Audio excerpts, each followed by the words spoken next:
أعوذ بالله من الشيطان اللعين الرجيم بسم الله الرحمن الرحيم الحمد لله رب العالمين والصلاة والسلام على سيد الأنبياء وخاتم المرسلين سيدنا ونبينا بالقاسم محمد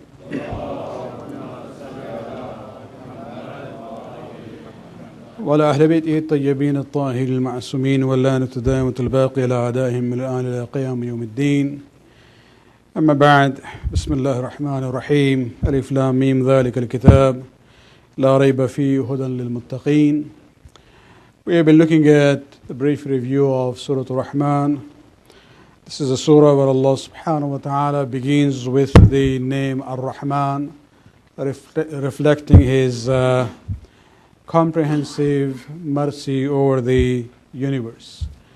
And it talks about various blessings. We looked at the Quran, the creation of human beings, the issue of bayan as a reflection of human ability to think and shares ideas and thoughts, the sun and the moon, the herbs, the trees, the sky and the mizans, three of them, the earth, the fruits, the dates, the grain, vegetables, and last night we looked at the ayat where Allah subhanahu wa ta'ala talks about the creation of human beings and the jinn. To continue with that,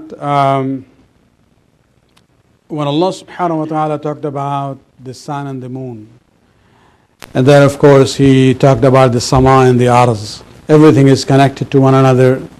There is a balance in how the system works. And going back to it, Allah subhanahu wa ta'ala now again talks about the seasons that take place on the earth. And that is reflected by ayat number 17, where Allah subhanahu wa ta'ala says, Rabbul Mashriqain wa Rabbul Maghribain. The Lord of the two easts and the Lord of the two wests. Now in English you can't have plural to east and west, but we just put it there because that's what it is in Arabic there. The term Mashriqain and Maghribain is from Mashriq and Maghrib. When you put ye and noon at the end of a noun, you get dual in Arabic. For example, we know Hassan and Hussein. What is Hassanain? Hassanain means two Hassan. Or for example, when we look at the term in the famous hadith of Ghadir, Inni tarikum fikumus saqalain. So wherever you have ye and noon at the end, in a noun, it refers to dual. Saqalain means two important or worthy or weighty things. And so here also Allah subhanahu wa ta'ala talks about, describes Himself as the Lord of Mashriqain wa Rabbul Maghribain. What does it mean? Mashriq basically is the place from where the sun rises, sharaqa, shuruq. And Maghrib is the place where the sun sets. And so that's from gharaba and ghurub. The reason why Mashriq is known as, normally we consider east to be Mashriq and west to be Maghrib, because in relation to the sun, that's the place where the sun comes up. And when you look at the place where the sun goes down, from wherever you are, it is on your west. And that's how we use this term Mashriq and Maghrib. It's a relative term. If you are India or Pakistan, the east and west is different. If you are here in Canada, for you east and west is different. For them, Canada is on the west.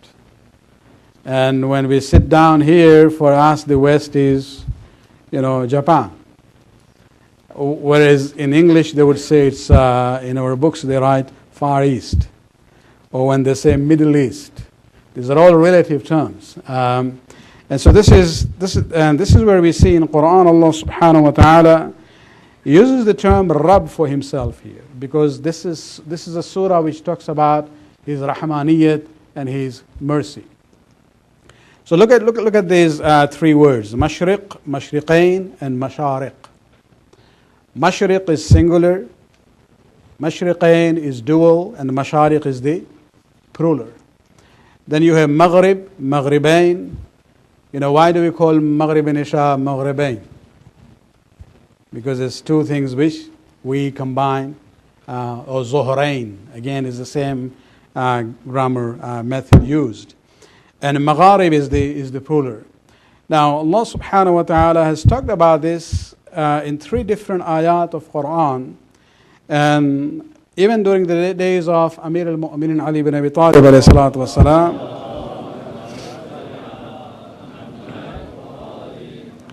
there was a Khariji by the name of Abdullah ibn al-Kawwa. Good name, Ibn al-Kawwa, at least from the Urdu perspective, you know. It really reflected his personality. A very, you know, somebody who was a munafiq, basically. But instead of his hatred and his nifaq, at least, you know, when he asked questions of Amir al-Mu'mineen, you know, we got the opportunity to hear the answers. And there is a very lengthy discussion. It's many different places he has come in the life of Amir al-Mu'mineen. Shaykh Tabrasi in his kitab Al-Ihtijaj has a lengthy conversation of Ibn Kawwa with Amir al-Mu'mineen. And in one place this fellow says, you know, you talk about Quran all the time and you glorify the Quran, but I see there are contradictions in the Quran. And Amir al-Mu'mineen said, where do you see the contradictions? And he said, well, in one place, you know, it says Rabbul Mashriqi wal Maghrib. Allah is the Lord of the East and the West. In another ayat, which is from Surah Rahman, he says, Rabbul Mashriqain wa Rabbul Maghribain. He is the Lord of two Easts and two West. And then there is a third ayat in Surah Ma'arij, Surah number 30, ayat 40, where Allah basically describes himself as Birabbil Mashariqi wal Magharib, the Lord of many, many Mashriq and many, many Maghrib. So he says, you know, there's contradiction here. You know, either he is Rabbul Mashriq wal Maghrib, or Mashriqain wal Maghribain, or Mashariq wal Magharib. You can't have all these three. And this is where Amir al-Mu'mineen says, you know, it is how you look at it. It is in your, you know, the perspective of that. And the response that Amir al-Mu'mineen gave basically was that when Allah subhanahu wa ta'ala is described in Surah Shu'ara, Surah number 26, ayat number 28 is Rabbul Mashriqi wal Maghrib. That ayat is talking about the general direction of East and West. You know, even in Toronto, you know, we know where is East and where is West side of the city. And so when we look at the general direction, that's where the ayat is saying that Allah is the Lord of the East as well as the West.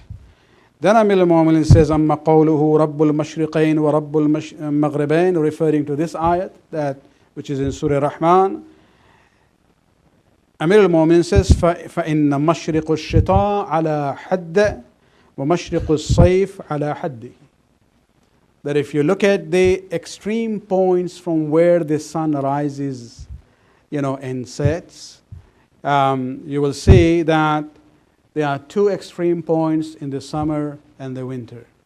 So looking at those cardinal points according to the seasons, you know, the Mashriq could be 2 and the Maghrib also could be 2.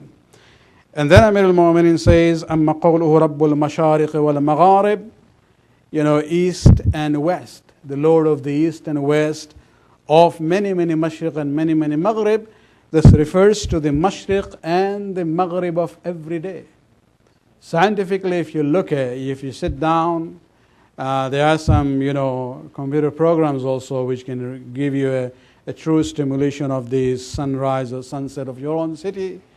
If you check that, you will see that although, you know, the direction would be same where the sun is setting on the west of your city, but every day if you check, you will see it has moved few degrees, you know, away. And so every day the point of rising of the sun as well as the setting of the sun is different. And when you look at that, especially if you look at between the two extremes, the cardinal points of the east and the west of the summer and winter, that's where Amir al-Mu'minin says you get Rabbul Mashariq wal Magharib, فَإِنَّ لَهَا 360 برجا. It can have 360 different angles where the sun would set and the sun would rise from. Salawat man Iqbal.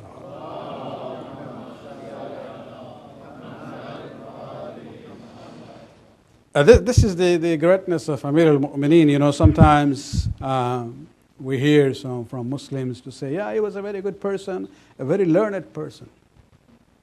Baba, learned person, what is this? You know, on that level, even our ulama are very learned. You don't compare Amir al-Mu'mineen on that basis. You know, he basically is the source, he is the Baba Madinatul Ilm.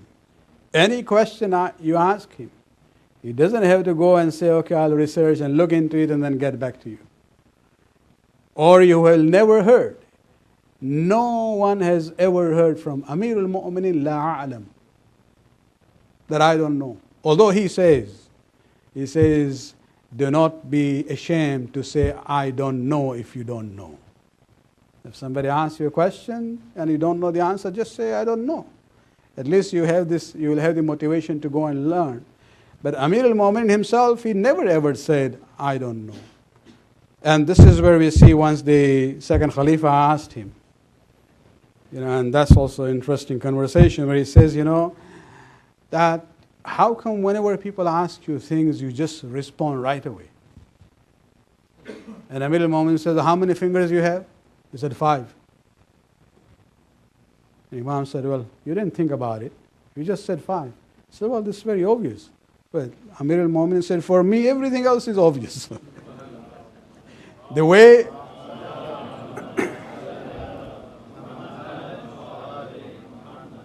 you know you have 5 fingers, whatever question you ask me, I'll be able to respond to it. And this is where we see that, you know, this person comes with trying to prove that there is contradiction in the Quran by using these ayat, Rabbul Mashriq wal Maghrib, Rabbul Mashriqain wa Rabbul Maghribain, wa Rabbul Mashariq wal Magharib. And this is where Amir al-Mu'minin says, no, if you look at how Allah subhanahu wa ta'ala has created this system, the solar system, the way it works, you will know that there is no contradiction. This is based on وَالشَّمْسُ وَالْقَمَرُ بِحُسْبَانٍ. There is a husban, there is a hisab, there is a calculation, and there is a system in how Allah subhanahu wa ta'ala has created things. Salawat alayhi wa sallam.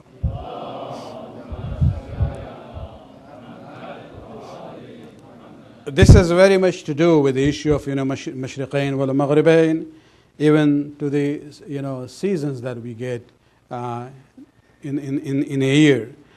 Basically, the seasons depend on the hours of the daylight. In summer, we have longer days, and in winter, we have shorter. And that everything depends on the rotation of the earth around the sun and the tilt of the earth around its own axis. And that's how we get the seasons, and the seasons become the basis of this earth becoming the source of our food. You know, in winter it goes into kind of a dead, and then it becomes alive again in the spring. And this is how Allah subhanahu wa ta'ala keeps this system always alive for us. And this is where we come to the next ayat, where Allah subhanahu wa ta'ala says again, فَبِأَيِّ آلَاءِ رَبِّكُمَا تُكَذِّبَانِ. So what of your Lord's bounties will you both deny? Referring to the jinn and ins. And the response from the sixth Imam, the way he has taught us, لا بشيء من آلائك ربي أكذب. That, oh my Lord, I do not deny any of your blessings that you're given to us. Salawat alayhi wa sallam.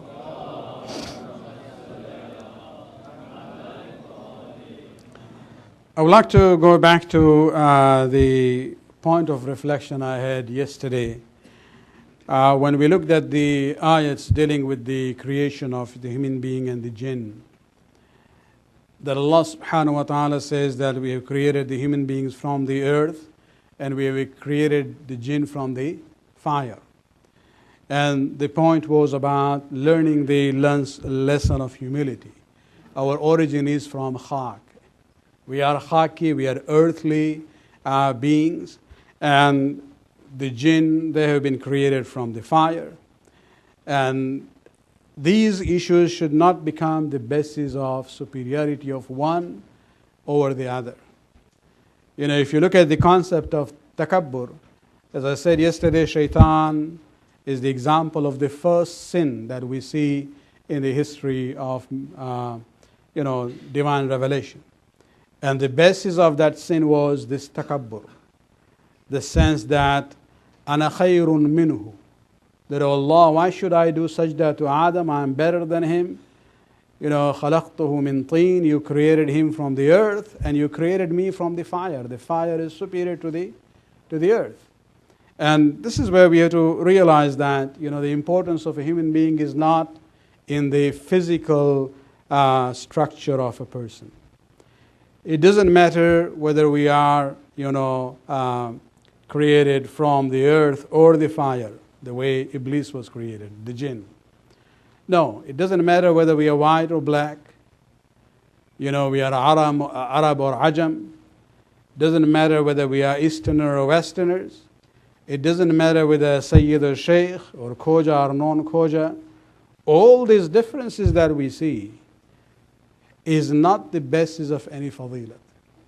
And that's where we have to realize that, you know, all these differences actually reflect the diversity that Allah subhanahu wa ta'ala wants to see in His creation. There are ayat where He says, you know, in the ikhtilaf, in the difference or variety of the languages and colors that you see in human race, you will see the signs of my power and glory. And so the diversity itself is ayat of Allah subhanahu wa ta'ala. It is to be, looked upon as an ayat and a sign which will make us more subservient to Allah subhanahu wa ta'ala. Look at the example of Adam. The problem with shaitan was that he didn't realize whom he is talking to. He's talking to his own creator, to the creator of Adam. Allah is the one who ordered him to do sajda. And he says, well, he is made from the earth and I am made from the fire, I am more superior. Why should I do sajda to him? Basically, if you see, his argument was that I believe in you as the creator. You are the only one who is worthy of being worshipped. And so I'm not going to do sajda to anyone. And this is where we have to realize that sometimes we basically fool ourselves by saying, well, yeah, the Sharia says this and that, but I'll do the way I think about it, the way I feel it. No, there's nothing like what I feel about it. The issue of fasting. You know, we hear this, Quran says very clearly in Surah Baqarah, the second ayat which came after the order about fasting, it says, but those of you who are in kana maridan aw ala safarin, if you are not feeling well or you are traveling, then some other days you will fast other than the month of Ramadan. People say, well, those are the days when people used to travel by camels. It was difficult. There was mashaqqa and zahmat in that. These days, mashallah, we can sleep in this comfortable first class cabins in Emirates. We've just seen the pictures, of course. And so, so what is the point? I still would like to have why should I miss my Ramadan? This is how they say. That spirit of Ramadan, why should I wait for Shawwal and do qaza over there? The question is, who is asking you to do the fasting of Ramadan? You yourself or Allah subhanahu wa ta'ala? He is the one who is telling you that if you are ala safarin, you are traveling, then don't fast. Fast some other times. He is asking he is making things easy for you, and you are saying, no, I'll decide on my own. This is where we have to realize that Shaitan made the same mistake. He was saying to Allah, I will do only sajda to you and not to Adam. Also, of course, the basis was that arrogance, that I'm better than him. Here the question should not be what I feel. The question is, I have to do the ibadat the way he wants me to do his ibadat. And if we have that sense, then we become the true servants of Allah subhanahu wa ta'ala. Salawatu alaykum wa rahmatullahi.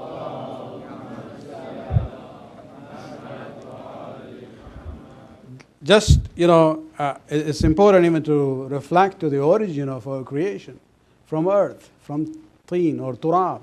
Different terms we looked yesterday at the ayat, that how Allah describes our origin. And that itself is a point of reflection for our humility towards one another, and especially when we interact with Allah subhanahu wa ta'ala. Let me end with a statement from Amir al-Mu'minin Ali ibn Abi Talib alayhi salatu wa salam.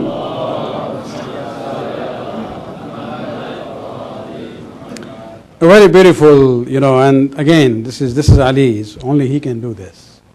The way he puts things in such a, summarized form, where he says, "Ajibtu libni Adam." He says, "I am surprised of this children of Adam.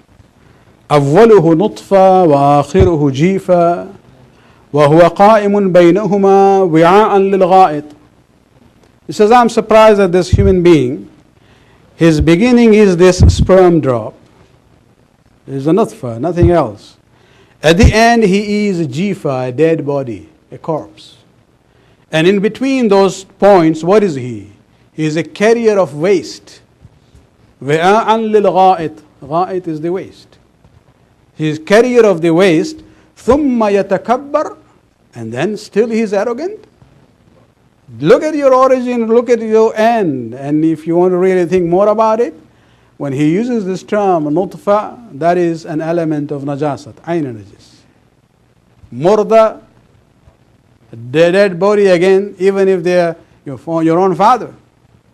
If you touch, you also have to go and do ghusl masamayyit. It's najis. So beginning is najasat, end is najasat until the ghusl is done. In between, Amir al-Mu'minin says, you are wi'a'an lil-gha'it, you are carrier of waste, thumma yatakabbar, and still you allow yourself to be arrogant. So just think about it. This is how we had to realize that we have to become the true followers of Abu Turab. When we say Ali, he is Abu Turab, is the father of the earth, because he was very humble to those who were the true followers of Allah subhanahu wa ta'ala. ربنا آتنا في الدنيا حسنة وفي الآخرة حسنة وقنا عذاب النار برحمتك يا أرحم الراحمين.